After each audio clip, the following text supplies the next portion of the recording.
All right, Hrant, I'm so happy to have you here today. I love this idea that we're at this conference, of course, Quantum World Congress.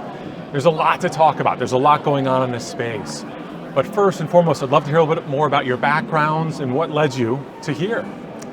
Yeah, so I was born in Armenia, grew up there, came to States to go do undergrad in physics and math at MIT, and was fascinated with quantum computing and algorithms since early ages, and then did a PhD in quantum.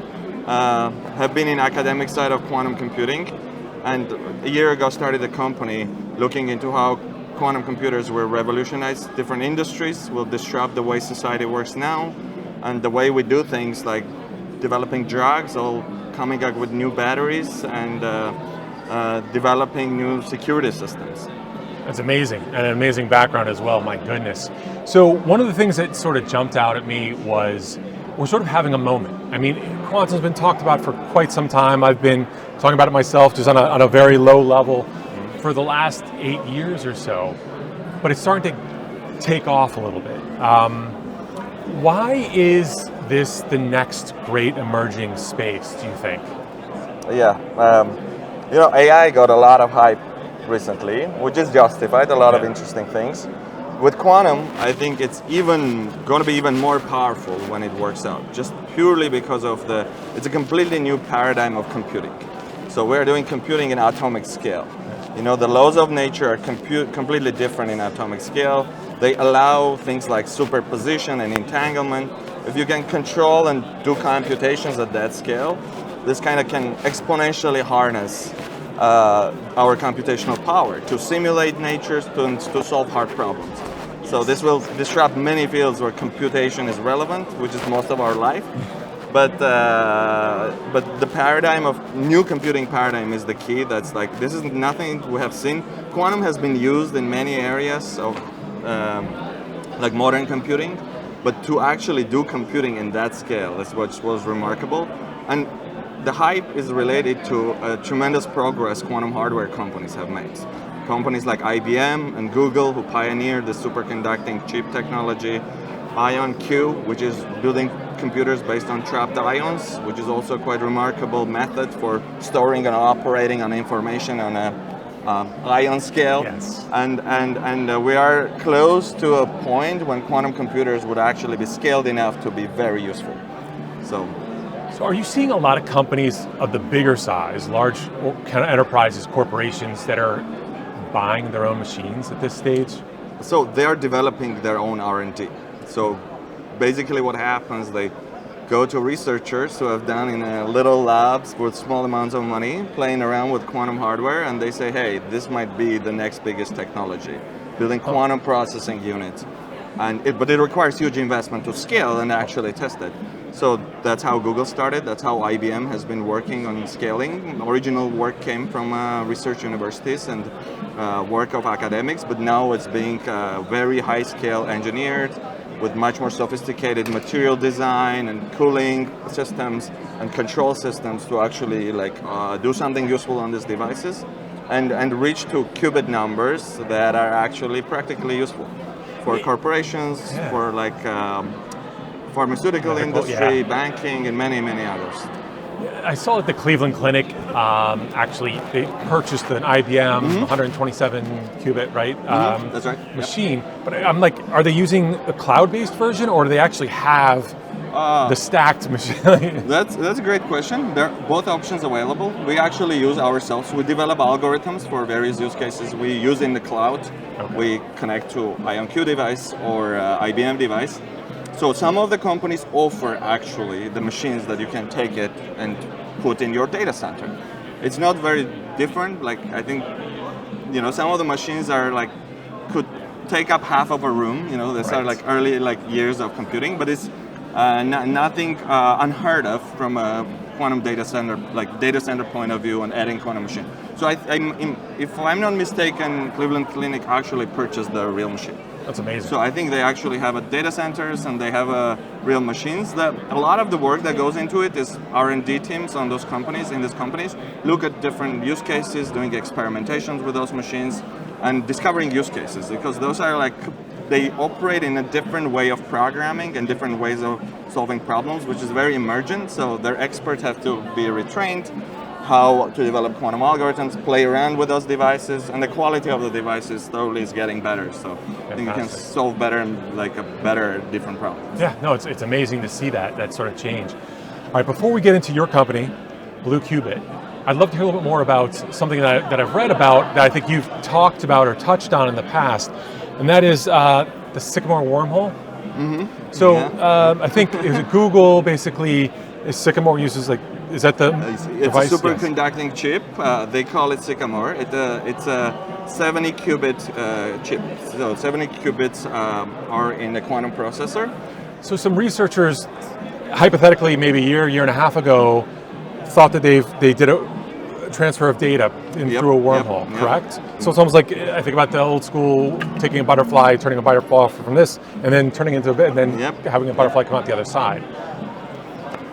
Are we close to that? Is that, hypothetically, it's certainly possible, but are we seeing movement in that direction? So good. So I wouldn't say they created wormhole. Okay. So I was one of the co-authors who proposed this algorithm, which is actually quantum teleportation protocol that was inspired by wormholes. So like using mathematical duality between like gravity and quantum mechanics, you can come up with a quantum algorithms that you can implement on quantum devices. All right. So we came up with this protocol and we realized it's a new type of teleportation protocol that is on its own useful thing for quantum computation. So Google implemented this protocol in a small scale and successfully observed signal that our paper suggested should exist. And that was a big achievement. The thing to call it a wormhole is tricky because it's a mathematical duality. This wormhole exists in another universe. However, it's surprising they see the signal. It's a big step. But the device sizes are still too small to say that this duality actually matches to real gravity, smooth geometry with a wormhole. So it's some kind of connectivity that we use to do teleportation. It's some discrete version of a wormhole. But it's a nice mathematical tool. You know, it's nice to imagine that there is a description of all this teleportation in another like rewrite of the theory, which is purely mathematical rewriting, that amounts to like particle going through the wormhole. But in our world, it's just a teleportation protocol. You know, there has been teleportation protocols around since 1992, like Charlie Bennett's papers. And this is just another one, like inspired by holography that, you know, like leads to new algorithm discoveries. It's fantastic to even dream about and think about.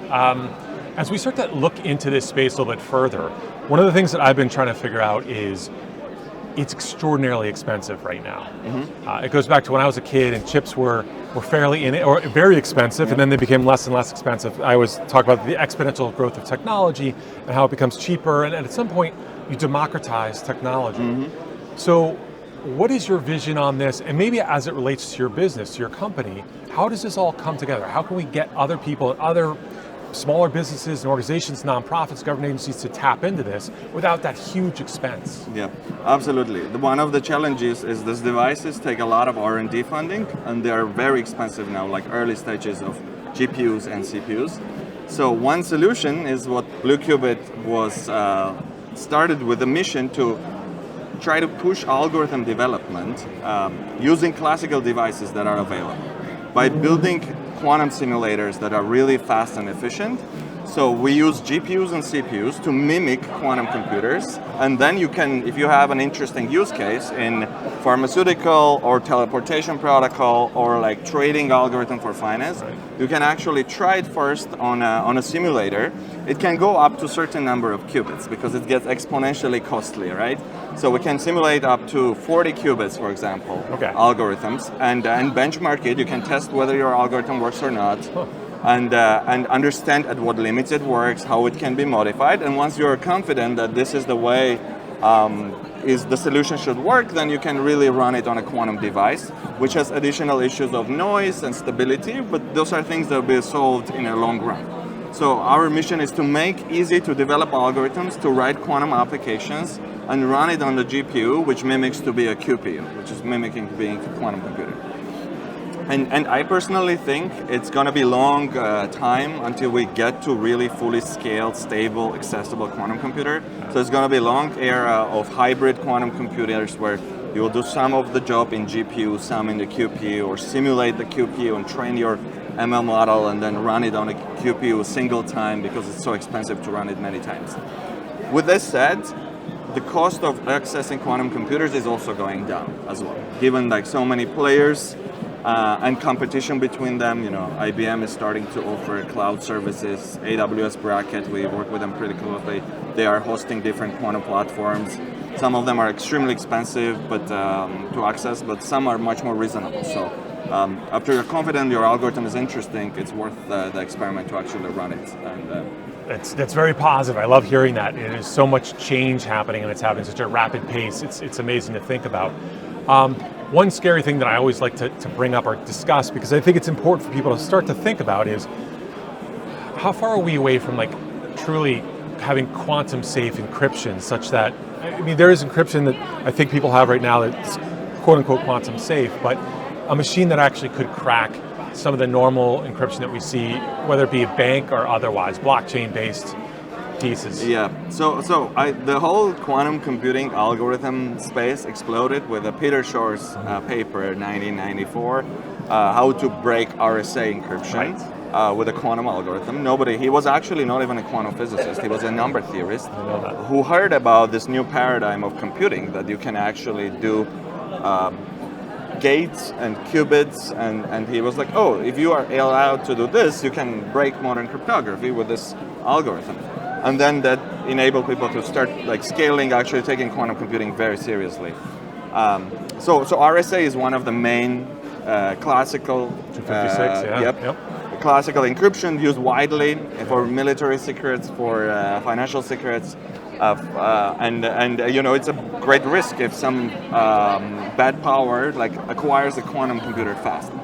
Nobody really knows like the timing for it, because it requires a huge amount of research and engineering work to scale those devices.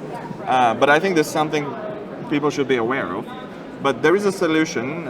It's the post-quantum cryptography. Okay. Essentially, there are classical cryptographic methods that you can move from RSA, different from RSA, that actually there are no known quantum algorithms to break those.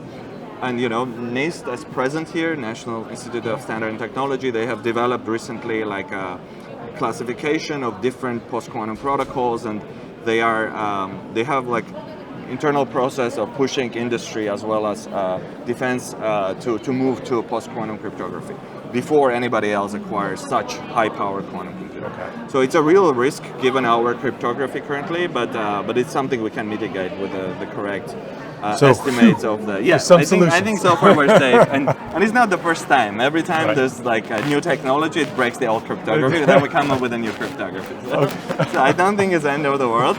But there's a risk if bad power doesn't reveal how much they advanced in quantum hardware development, and nobody really knows, right?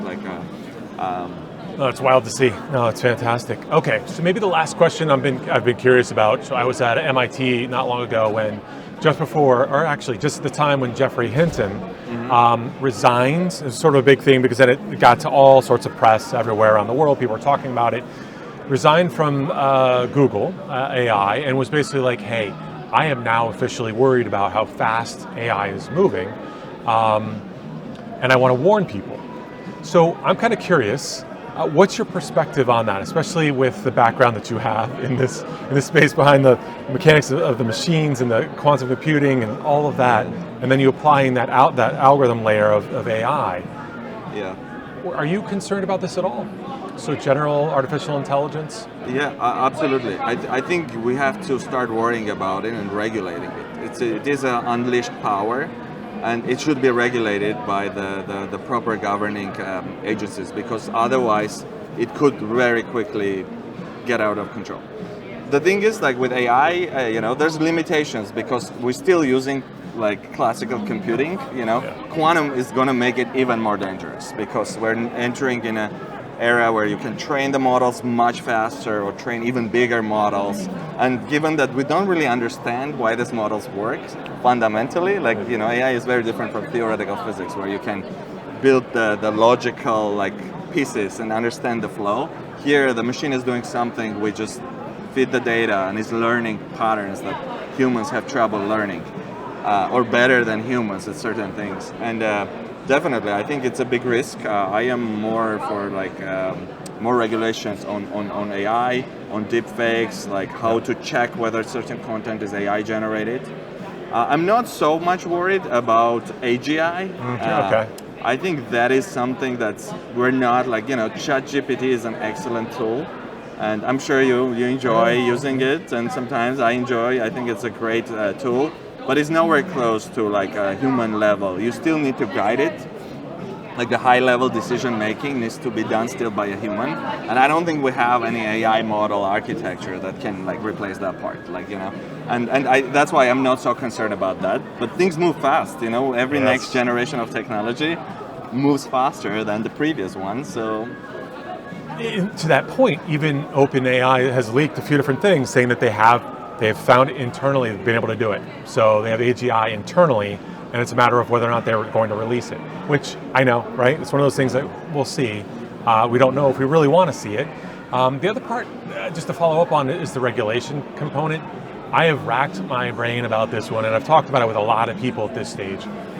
Regulation is important across any industry. Totally firmly believe that. But I think sometimes you get into some technologies like this, it's far more difficult to regulate, because if you have, let's say, the United States and maybe Europe and maybe certain parts of Asia, and they've all agreed to a standard, there are still going to be some countries or some areas that are able to move forward with this and just blow everything else out of the water because they're not adhering to those regulations. So I feel like it's a Paris Accord where you have to have all 200 sovereign countries around the world agree to something and say, we're going to actually follow through. And with something like this, where you have a black box in the corner of some room, hypothetically, right, running some algorithm, a data set somewhere, it feels much more difficult to really control. I don't know. So I am actually a bit more optimist on this. The reason, because the best AI models typically work on NVIDIA GPUs. And there's no company, there has been many attempts to get to that level. The thing is, with the deep technology or building hardware, it's really hard to compete, because these people spend 20 years understanding every single piece of their thing, and there are probably people trying to build analogous devices. I am not aware of one. So if you're actually training a large AI model, either you have to work with TSMC, actually design your thing. That might take decades. This is not an easy job to scale. And AI is dangerous only at scale. So you probably have to buy 10,000 GPUs. I think that's how many Tesla is buying from NVIDIA. So if you regulate NVIDIA, who they're selling to, I think you're basically regulating who can train large AI model. So going to one of the sources, part of the vertical. Okay. Yeah, I think that's, and people have done this with nuclear. There are a handful of entities in the world who have that kind of access to the technology and at scale. I think it's very similar to AI, and there is already regulation coming on NVIDIA. That's who can buy their devices, who can. But if you could buy it, I think you can do a lot of things, because software part is free for all. The better models you develop and think of, and a lot of things are published. It's attention when you need paper, you can go and implement it, and Well, goodness. Anything else you'd like to add about the company or anything else? So what we offer is essentially quantum simulators using GPUs on top of NVIDIA GPUs. Sure. So to go and run quantum algorithms. And we also have a free tier CPU simulators for students and researchers who want to get into quantum. That's something I would like to mention, because they can just go to our website and run up to 34 qubit simulators free of charge. We're promoting this to universities, researchers in quantum field. And I think our mission is to democratize quantum computing, make it clear that algorithm side and use case side is really, you don't have to worry about hardware. To build an AI model, you need to delegate hardware to NVIDIA. Similarly, I think we'll be in quantum. And now the hardware is getting mature enough, so it's time to think about those things. Fantastic. Well, thank you so much for being on the show today. Yep, thank you. All right.